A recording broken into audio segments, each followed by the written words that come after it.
고위 간부들의 자녀 특혜 채용 의혹이 불거진 선관위가 조금 전 관련 내용을 수사 의뢰하겠다고 밝혔습니다. 외부 기관과 함께 전현직 직원에 대한 전수조사를 하는 등의 대책도 내놨는데요. 노태학 선관위원장은 어제에 이어서 다시 한번 송구하다고 고개를 숙였지만 사퇴할 생각은 없다고 선을 그었습니다. 민주당은 한상혁 방통위원장 면직 또 MBC 압수수색과 관련한 공세도 펴고 있는데 이 소식까지 류정아 실장이 정리했습니다. 하여튼 국민께 심려를 끼치도록 송구스럽게 생각을 합니다. 자녀 채용 특혜 의혹은 계속해서 나오고 있는데요. 앞으로 전수조사를 할 계획입니다. 네, 창설 이래 최대 위기를 맞은 중앙선거관리위원회 5급 이상만 조사를 했는데 이 아빠 찬스로 부정 채용된 사례가 최소 11명 이상이라는 거죠. 이 자체 전수조사 카드를 어제 꺼내 들었습니다. 국민권익위도 나섰죠. 내일부터 30일간 전수조사를 하겠다고 했는데요. 하지만 이 자체 조사도 권익위 조사도 부족하다는 따가운 비판에 오늘 대책을 내놨습니다. 노태학 선관위원장은 감사 결과 밝히지 못한 의혹은 수사를 의뢰하고 외부 기관과 합동으로 전 현직 직원에 대한 전수조사를 하겠다고 했습니다. 사무총장직도 감사위원회도 외부에 개방하겠다는 말도 했는데 일각의 선관위원장 사퇴 요구에는 사퇴할 의사 없다고 선을 그었습니다. 선관위의 부정채용 살펴볼수록 국민들의 공분을 샀죠. 별도 모집 공고를 내지 않는 형태의 채용 계획 문건에 이미 응시 대상자의 인적 사항이 기록되어 있었습니다. 아마도 아빠 동료들일 면접위원 3명 전원의 만점을 받아서 합격했다고 합니다. 응시 대상자 항목에 송봉섭 사무차장의 딸 송모 씨의 이름과 경력 등 주요 인적 사항이 모두 기재돼 있습니다. 이 채용은 별도의 공고 없이 해당 지자체의 추천을 받는 비다수인 대상 채용 방식으로 이루어졌습니다. 이미 응시 대상자가 기재되어 있습니다. 특정인을 위한 채용 계획이라는 생각을 하지 않을 수가 없습니다. 네, 지난 대선을 5개월 앞두고 있었던 시점에 채용 응시 원서에는요. 이재명 당시 대선 후보에게 받은 표창이 주요 경력으로 강조된 경우도 있었다고 합니다. 역시 면접관은 아버지의 동료였고 이 사람은 7개월 만에 고속 승진도 했다고 하는데요. 아빠 찬스, 이 채용 비리에 대한 정서적인 거부감은 크지만 법적으로는 지금 처벌이 힘들다는 지적도 나왔습니다. 아빠 찬스라는 게 현대판 음서제인 거잖아요. 그런데 지금 우리나라 법상으로 채용 비리는 죄가 아니에요. 법정으로 가면 조금 끼워 맞춰서 업무 방해죄 같은 걸로 하는 거죠. 채용 업무를 방해받지 않았는데요? 하고 이제 재판장에서 인사팀장님 같은 분들이 이야기를 하는 거예요. 그래서 계속 무죄가 나오는 거죠. 네, 선관위 내부에서 부정 채용이 반복되는 배경에는요. 선관위 구조 자체가 문제로 지적이 됩니다. 선관위원장은 현직 대법관이 겸임을 하죠. 선관위원 9명은 대통령과 국회, 대법원이 각 3명씩 지명하거나 선출을 합니다.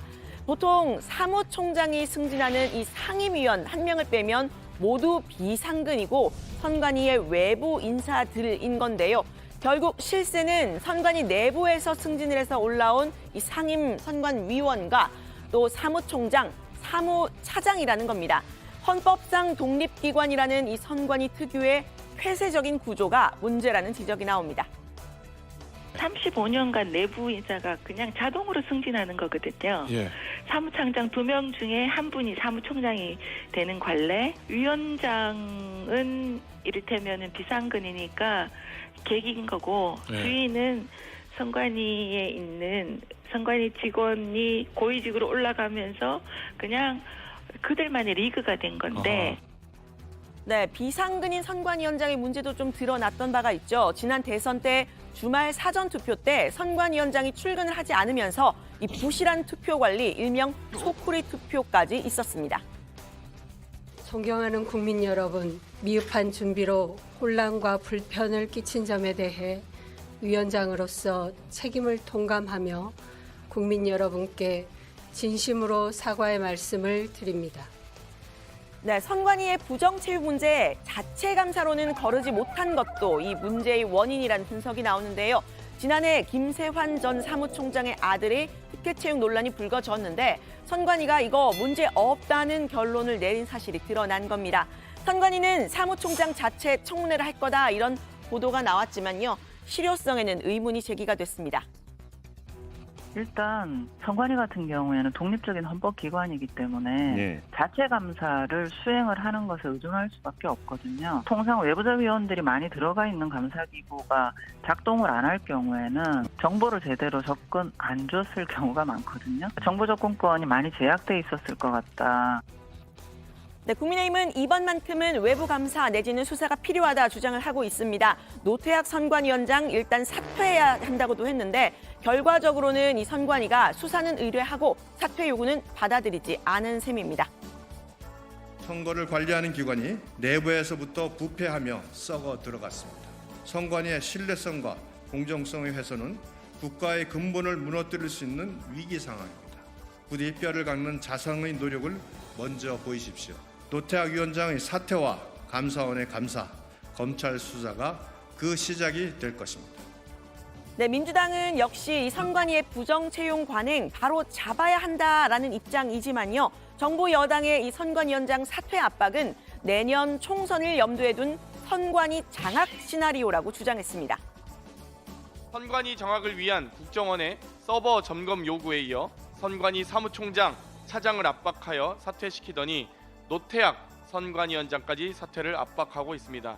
내년 총선을 대비한 유능한 국정 운영보다 선관위 방통위 장악 시나리오만 쓰고 있습니다.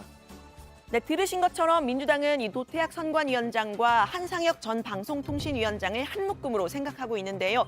윤석열 정부가 문재인 정부 임명 인사들을 쫓아내려 한다고 보는 겁니다. 특히 한상혁 전 위원장을 전격 면직한 건 총선을 앞둔 방송장악 시도라고 했습니다. 한 위원장은 방통위법상 국회의 탄핵소추 대상이지 직권면직 대상 공직자가 아니며 윤 대통령은 스스로 강조해왔던 법치주의를 무너뜨리는 위헌적 조치를 행한 것입니다. 즉, 윤 정권의 방통위원장 면직은 직권남용은 물론 방송 장악을 위한 불법 쿠데타입니다. 네, 대통령실이 밝힌 한 위원장의 면직 이유는요. TV조선 재승인 심사 과정에 개입해서 공정성을 저버렸다는 겁니다. 그런데 공무집행방해, 직권남용, 그리고 허위 공문서 작성 등의 범죄 행위를 이렇게 나열을 했는데요. 형법 몇 조 위반이라는 점도 이렇게 써놨습니다. 본인이 직접 중대범죄를 저질러서 형사소추, 즉 기소가 됐다고도 했는데 민주당에서는 대통령실 입장문인데 검사들의 공소장 읽는 줄 알았다라고 비꼬는 말이 나왔습니다. 한상혁 전 위원장은 기소가 됐을 뿐이지 법정에서 따져봐야 할 사안이라면서 면직은 매우 부당하다라고 했고요. 즉각적인 법적 대응도 예고했습니다. 충분히 다툼의 소지가 있는 법원도 그렇게 판단한 형사소추 사실만 가지고 국가공무원법상의 일반 규정들을 적용을 해서 면직을 하는 것은 매우 부당하다고 생각을 합니다. 그래서 처분이 내려지면 바로 본안소송하고 그리고 집행정지 지청을 같이 진행을 할 생각입니다. 네, 민주당은 어제 경찰이 MBC를 압수수색한 것도 정부의 방송 장악 시도로 보고 있습니다. 한동훈 법무부 장관이 인사청문회 당시 국회에 제출했던 이 개인정보 자료를 외부에 유출했다는 게 압수수색의 이유였는데요. MBC 노조는 한 장관이 아니었다면 이렇게 압수수색까지 했겠냐고 맞섰습니다. 저는 영장 집행하겠습니다. 나오시죠. 공무집행 방해 그만하시고. 지금 공무집행 방해하고 계십니다. 지금 명백하게. 저희는 부당한 공무집행에 대해서 항의하지 부당한 공무집행인지 아닌지 아직 판단은 난 거 없습니다. 이 정도 사안을 갖고 언론사를 압수수색한 전례가 있습니까? 이 사안이 과연 한동훈 장관이 아니었다면 MBC가 아니었다면 한동훈 장관의 개인정보 유출 혐의를 가지고 언론사를 압수수색한 전례도 없을 뿐더러 과연 이것이 그럴 만한 사안입니까? 네, 이렇게 한 2시간 정도 대치를 했는데요. 이 자료를 유출한 것으로 지목이 된 MBC 기자는 윤 대통령이 방미 때 이 바이든 날리면 이 보도했던 바로 그 기자입니다. 전격적인 압수수색, 정권 차원의 보복 아니냐 이런 주장도 나왔는데요.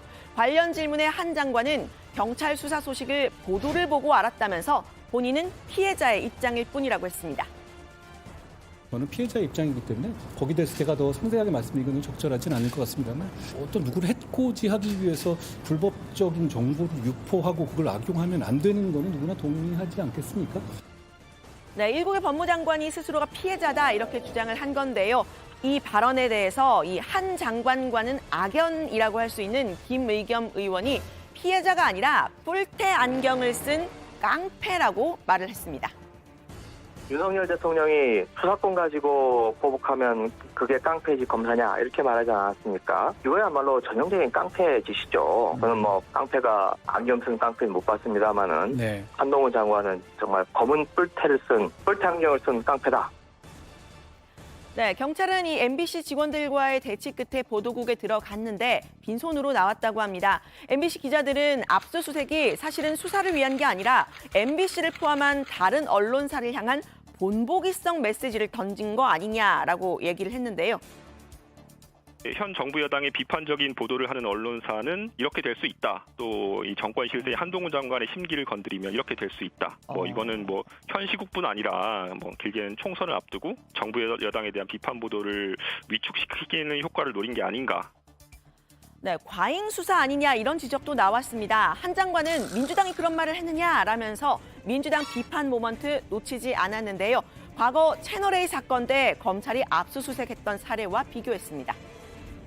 아까 민주당이 뭐라고? 근데 민주당이 채널A 수사에서 했던 입장하고는 굉장히 다르시네요.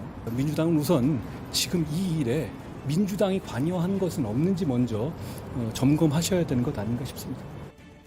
네, 민주당은 이 채널A 사건과 이번 MBC 사건 결이 다르다 얘기를 했습니다. MBC 기자는 이 인사청문회라는 합법적인 공간의 자료를 취재해서 보도를 했다는 건데요. 민주당이 관여한 것은 없는지라는 이 한 장관의 말에 대해서도 불쾌감을 그대로 표출했습니다. 채널A에 관해서는 공직자가 특정 기자와 정보를 주고받으면서 공작했던 방향에 대해서 대단히 위험스러운 사건이었죠. 혹시 민주당 의원분들 중에 그 자료를 MBC 기자에 건넨 분이 있습니까? 제가 보기에는 조사해보면 나오겠는데요. 그런 선언적인 판단을 가지고 수사는 하지 않는다고 봅니다. 한동훈 장관은 관심법의 대가인 것 같습니다. 네, 선관위는 이 부정 채용에 대한 수사를 의뢰하겠다고 했는데요. 이거 사실 선관위 자체 감사 혹은 조사로는 이 부당한 영향이 있었는지 정확한 사실관계를 밝힐 수 없어서 내린 조치라고 합니다. 다시 한번 한계를 드러낸 셈인데요. 관련 소식 들어가서 더 이야기를 해보겠습니다. 오늘 발제는 이렇게 정리합니다. 노태학 선관위원장 부정 채용 수사 의뢰, 사퇴 의사는 없다. 한동훈 장관 나는 피해자, 김의겸 의원 뿔테 안경 쓴 깡패다.